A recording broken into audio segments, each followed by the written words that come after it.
Hi ನಮಸ್ಕಾರ, ಗೀತಾವಿ ಅಡುಗೆ ಮನೆಗೆ ನಿಮಗೆಲ್ಲರಿಗೂ ಸ್ವಾಗತ. ನೋಡಿ, ಹುರುಳಿಕಾಳು ನಾನು ಬೆಳಗ್ಗೆ ಕೆಲಸಕ್ಕೆ ಹೋಗೋಕ್ಕೆ ಮುಂಚೆ ಚೆನ್ನಾಗಿ ಅದನ್ನ ನೆನೆಸಿಟ್ಟಿದ್ದೆ ಒಂದು 2 ಗಂಟೆ ಕಾಲ. ಆಮೇಲೆ ಚೆನ್ನಾಗೆ ಒಂದು 5-6 ಸೀಟಿ ಬರೆಸ್ಬಿಟ್ಟು ಹಾಗೆ ಇಟ್ಬಿಟ್ಟು ಹೋಗಿದ್ದೆ, ಚೆನ್ನಾಗಿ ನೀರು ಕಲರ್ ಬಿಡಲಿ ಅಂತ. ನೋಡಿ ಬಿಟ್ಟಿದೆ, ನಾನು ಫಸ್ಟೇ ಬೇಯಿಸಿಟ್ಟಿದ್ದೀನಿ. ಈಗ ಬನ್ನಿ ಇದ್ರದ್ದು ರಸ ಹೆಂಗೆ ಮಾಡೋದು ನೋಡೋಣ. ಈಗ ಒಂದು ಬಟ್ಲಿಗೆ ಸೋಸ್ಕೊಳ್ಳೋಣ. ಈ ನೀರೊಳಗೆ ನಾವು ಕಾಳು ಬೇಯಿಸಿರೋ ನೀರೊಳಗೆ ನಾವು ರಸ ಮಾಡೋದು.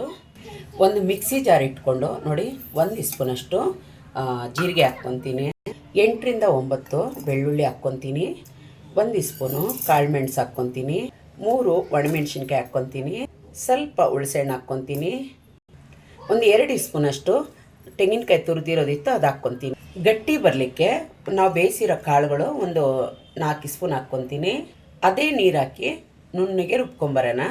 ನೋಡಿ ಎಷ್ಟು ನುಣ್ಣಗೆ ರುಬ್ಕೊಂಡಿದ್ದೀನಿ. ನೋಡಿ, ಒಂದು ಪಾತ್ರೆ ಇಟ್ಟು ಅದಕ್ಕೆ ಒಂದು 3 ಸ್ಪೂನಷ್ಟು ಎಣ್ಣೆ ಹಾಕ್ತೀನಿ, ಅರ್ಧ ಸ್ಪೂನ್ ಸಾಸಿವೆ, ಜಜ್ಜಿರೋ ಬೆಳ್ಳುಳ್ಳಿ 2, ಸ್ವಲ್ಪ ಕರಿಬೇವು, 2 ಒಣಮೆಣಸಿನ್ಕಾಯಿ, ಸ್ವಲ್ಪ ಮಿಕ್ಸ್ ಮಾಡ್ಕೊಳ್ಳೋಣ. 1 ಟೊಮೊಟೊ ಚೆನ್ನಾಗಿ ಮಿಕ್ಸ್ ಮಾಡ್ಕೊಳ್ಳೋಣ. ಸ್ವಲ್ಪ ಅರಿಶಿನ. ನೋಡಿ ಚೆನ್ನಾಗಿ ಫ್ರೈ ಆಗಿದೆ. ನೋಡಿ ಈ ಥರ ಫ್ರೈ ಆದರೆ ಸಾಕು. ನಾವೇನು ರುಬ್ಬಿಟ್ಟಿದ್ವಲ್ಲ ಅದು ಹಾಕ್ಕೊಳ್ಳೋಣ. ಸ್ವಲ್ಪ ಒಂದು 5 ನಿಮಿಷ ಇದೊಳಗೆ ಫ್ರೈ ಮಾಡೋಣ. ನೋಡಿ ಚೆನ್ನಾಗೆ ಫ್ರೈ ಆಗಿದೆ, ಹಸಿ ವಾಸನೆ ಹೋಗಿದೆ. ಆವಾಗಲೇ ಕಾಳು ಬೇಯಿಸಿಟ್ಟಿದ್ದೀವಲ್ಲ ಆ ನೀರು ಹಾಕ್ಕೊಂಬಿಡೋಣ. ಚೆನ್ನಾಗೆ ಮಿಕ್ಸ್ ಮಾಡಿ ಕುದಿಯಕ್ಕೆ ಬಿಡೋಣ ದೊಡ್ಡ ಉರಿಯೊಳಗೆ. ರುಚಿಗೆ ಎಷ್ಟು ಬೇಕೋ ಅಷ್ಟು ಉಪ್ಪು ಹಾಕ್ಕೊಂಬಿಡಿ. ನೋಡಿ ನಿಮಗೆ ಅದಕ್ಕೆ ಗಟ್ಟಿ ಇದ್ದರೆ ಒಂಚೂರು ನೀರು ಹಾಕ್ಕೊಂಡ್ರಿ, ಇಲ್ಲಾಂದರೆ ಅದೇ ನೀರು ಸಾಕು. ಸ್ವಲ್ಪ ಕೊತ್ತಂಬರಿ ಸೊಪ್ಪು ಹಾಕ್ಕೊಂಬಿಡೋಣ. ನೋಡಿ ಚೆನ್ನಾಗಿ ಕುದೀತಾ ಇದೆ. ಒಂದು ಸತಿ ತಿರುಗಿಸಿ ಬಿಡಿ, ಇನ್ನೊಂದು ಸೆಕೆಂಡ್ ಕುದೀಲಿ. ನೋಡಿ ಇಷ್ಟು ಕುದ್ರೆ ಸಾಕು, ಗ್ಯಾಸ್ ಆಫ್ ಮಾಡೋಣ. ನೋಡಿ ನೋಡಿ ಸರ್ವ್ ಮಾಡೋಣ.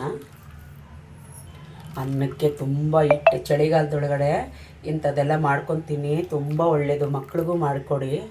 ನೋಡಿದ್ರಲ್ಲ ಹುಳ್ಳಿಕಾಳಿಂದ ರಸ ಯಾವ ಥರ ಮಾಡೋದು ಅಂತ ಹೇಳಿ. ಅದ್ರದ್ದು ಕಾಳು ಇದೆಯಲ್ಲ ಅದನ್ನ ನಾವು ಹಂಗೆ ತಿಂತೀವಿ, ಸ್ವಲ್ಪ ಉಪ್ಪು ಹಾಕ್ಕೊಂಡು. ನಿಮ್ಗೆ ಇಷ್ಟ ಆದರೆ ಪ್ಲೀಸ್ ಒಂದು ಲೈಕ್ ಕೊಡಿ, ಸಬ್ಸ್ಕ್ರೈಬ್ ಆಗಿ, ಪಕ್ಕದೊಳಗಿರೋ ಬೆಲ್ ಬಟನ್ನ ಕ್ಲಿಕ್ ಮಾಡಿ. ಈ ಚಳಿಗಾಲದೊಳಗೆ ಮಾಡ್ಕೊತೀನಿ, ಬೇರೆಯವ್ರಿಗೂ ಶೇರ್ ಮಾಡಿ, ಮತ್ತು ನೆಗಡಿ ಕೆಮ್ಮನ್ನೆಲ್ಲ ಓಡಿಸಿ. ಬಾಯ್.